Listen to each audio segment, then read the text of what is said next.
నిన్ను ప్రేమించే దేవుడే నిన్ను ఎగతాళికి అప్పచెబితే అప్పచెప్పనివయా? నిన్ను ప్రేమించి నీ కోసం ప్రాణం పెట్టిన దేవుడు నిన్ను ఎగతాళికి అవమానానికి అప్పచెబితే అప్పచెప్పనివ్వమమ్మా. అప్పచెప్పని.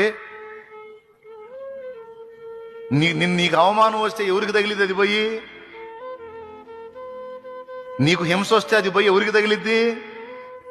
నిన్ను దూషిస్తే ఆ దూషణ పోయి ఎవరికి తగిలిద్ది? నా కళ్ళ ముందు ఒకడు నా కుమారుని తిట్టాడు, నా కళ్ళ ముందు ఒకడు నా కుమారుణ్ణి తిట్టాడు అనుకో, నాకెట్టుంటది? నాకే ఉండదా?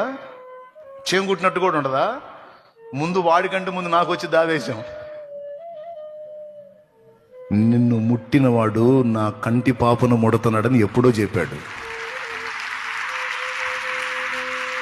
ఏడిపించనివయా? ఏడిపించని. ఇప్పుడు నీ బిడ్డని నీ కళ్ళ ముందు తిడితే నీకు నొప్పి పుట్టిదా పుట్టదా?